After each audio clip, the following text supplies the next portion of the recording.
another attack on the people who keep this country going. Before the election, Labour promised they wouldn't raise taxes on working people. They looked the British public in the eye and said, trust us.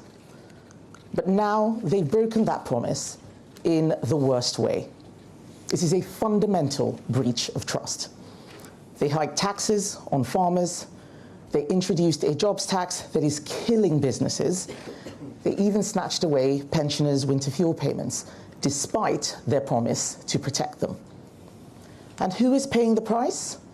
You are. Even the Independent Office for Budget Responsibility is clear.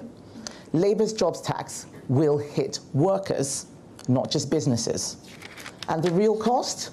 By the end of this Parliament, families across Britain will be £3,500 worse off. That is not a small cut. That's food on the table. That's energy bills. That's rent or a mortgage payment. Labour ministers think this is pocket money. Just this morning, the Prime Minister was boasting that he had given people a pay rise. He does not get it. Why are we in this mess? Because Labour simply do not understand how the economy works. They think government creates growth. It doesn't. Business does. Businesses create wealth, which means more money in the pockets of workers and more money for public services. Without business, there is no growth and there are no jobs. And yet, instead of helping businesses, Labour is hammering them with a £25 billion tax rate. The results of the jobs tax? Lower wages, fewer jobs, and more businesses going under. The evidence is clear. The OBR shows that the vast majority of the jobs tax will be passed on to workers in lower wages, and this will lose an average family over £3,500. It'll mean more businesses collapsing. Tesco, Sainsbury's, Sky, Stellantis, they're cutting staff. And a Bank of England survey found that 54% of businesses now expect lower employment. Lower employment means that the problem is going to get worse as fewer people earn a living. The response from Labour ministers just this morning is that people shouldn't be so pessimistic. They might as well say, suck it up. The jobs tax is hitting so many. It's hitting part-time work. Businesses now face extra costs for hiring part-time staff. And it means cuts to vital services, schools, councils, and healthcare. The jobs tax hits pharmacies, GP surgeries, children's hospices. Labour refused to exempt them despite our calls. This is what happens when you punish business. You don't just hurt CEOs and boardrooms. You hurt ordinary working people. The most frustrating thing is that this was not inevitable. It did not have to happen. We warned them. Businesses warned them, and yet Labour refused to listen.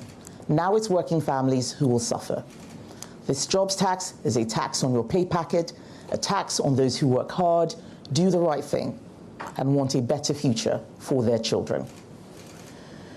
I know what it is like to struggle to get by, to make ends meet, to have to make difficult decisions because I was worried about money, to have to choose between eating or taking the bus.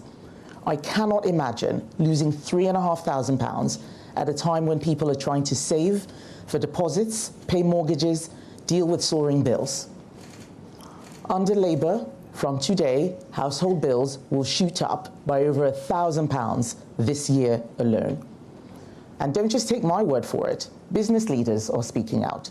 Over 200 major restaurants, pubs and hotels have warned Labour that their budget will cost jobs. Over 80 retail leaders have warned that it will slow pay growth, cause shop closures. Even some of Labour's own business backers now feel betrayed. Because their approach isn't just economic mismanagement, it's economic vandalism. The Conservative Party is under new leadership. We did not always get everything right, but fundamentally, we as a party believe in lower taxes and better public services. We believe in the people who built businesses from nothing to give back to their communities. We believe in the people who took risks, tried something new, and built a legacy for the next generation. Labour don't understand what it means to take a risk, to meet a payroll, to grow an enterprise. Most of Labour's cabinet have barely worked for a business, let alone built one. They have no idea about the hard graft it takes to run small business. To them, national insurance is just another line item on a budget page. They are so busy spending other people's money that they don't think about the impact of their decisions on those who are working hard, taking risks, and trying to get on with their lives. The result? Lower growth, lower wages, lost jobs. Labour did not listen to business. Will they listen to the families now paying the price? Because if they don't fix this, we will. Thank you.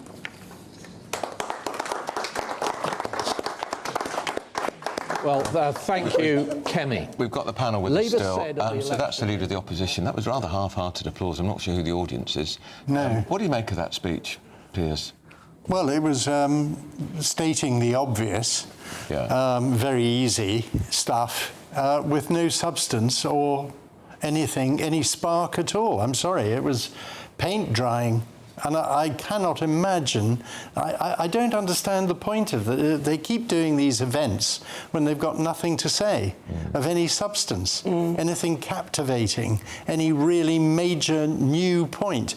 Everything she's said before, and is obvious to most people that this jobs tax is a jobs tax. And are they going to reverse it? Would the Tories reverse it? Well, they should. They haven't decided their policies yet, and they keep telling us they haven't decided their policies yet. Which again, I mean, the local elections are going to be a real wake-up call for Kemi if she survives them. I am not sure she will survive much longer as a leader, because she's really having very little impact. And yes, I don't mind her taking a bit of time to shape policy. Yeah. But she's at the same time supposed to hold the opposition to account, the government to account as her duty as leader of the opposition. And she's not doing that. She's failing miserably to have any impact on the electorate. And as such, she's failing as a leader. What do you make? Well, I mean, what do your Labour mates say? Are they relieved it's her? Well, more or less, yeah, because I mean, she's not laying any gloves on Labour at the moment, and they're quite exposed, frankly. Yeah, and Labour are more worried about reform. So, yes. and we'll obviously have to see as things develop how reform of the Lib Dems squeeze then the Tories. What I found about that speech is that she talks about the usual Tory mantra: let's have lower taxes. Okay, fine. How do you go about doing that? At the moment, she's against the national insurance rise on business.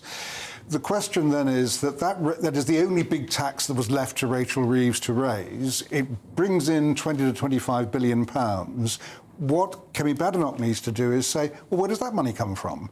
You actually need that money. So before you start talking about lowering taxes, tell us how you would replace that. Well, she could scrap the ridiculous plan for GB Energy, which is going to cost 8 billion. Well, you could, but I mean, that's the one thing left that actually growth is predicated on, that the idea that we will actually lead the world in green technology. And the only way of doing that is to invest in something like GB Energy. And carbon capture. 22 billion. Do you know carbon capture has failed everywhere it's been tried? In Milwaukee, they lost 14 billion and they stopped doing it.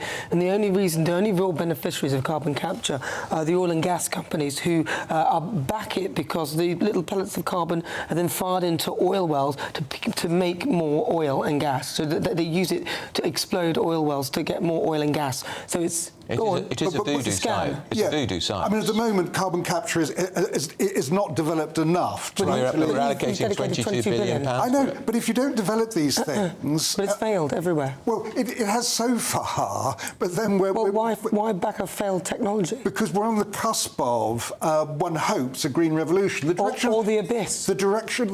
well, it's very good, Nana. The direction of world travel now is towards towards green technology, we need to get on the ground floor of that to be able to make some money out of it. Otherwise, we'll have to buy the technology in from elsewhere. Well, we need to get off the floor because China's right not now. moving towards green technology. No. Quite the reverse. I mean, Ed Miliband is basically bonkers. We all know that. He's not here And to this defend himself, by mad the way. ideological I'm sure he would say he's sane. net zero. I mean, I think he's got net zero brain cells But because you know, this is nobody can figure out how any of Miliband's plans are A, going to work, B, actually have any real effect on anything.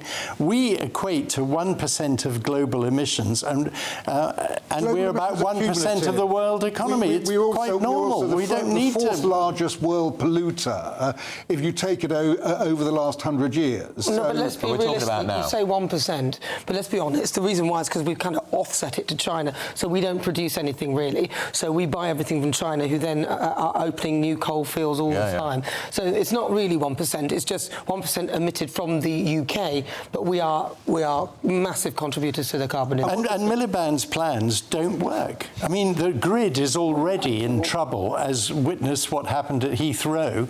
And he hasn't actually, and if you speak to people from the national grid, they will tell you that Miliband's plans are pie in the sky. Well, I mean, we'll have to see, won't we? I mean, the one thing that we've got at the moment is that planning laws are going to be reformed to make it easier to build things like Destroy the countryside. Well, hang on. Right. I mean, again, if you're going for green technology, then you've got to have the wherewithal to go and do it. So at the moment, It's marvellous, isn't it? You want green technology, yet you're destroying the countryside, which I thought used to be quite green. I've got a wind farm being built on my doorstep. Lucky you. You'll get £20 off your electric bill. No, I won't. I'm sure it'd be very... You don't get anything off at all. Wait till you won't be able to sleep with the noise of them. They're very, very noisy. And they're ugly, and they kill birds. There'll be a hum in your ear forever. Well, and they kill birds. Are they going to paint them there is so the birds a recognise them? local campaign group objecting against it. I won't be one of those people.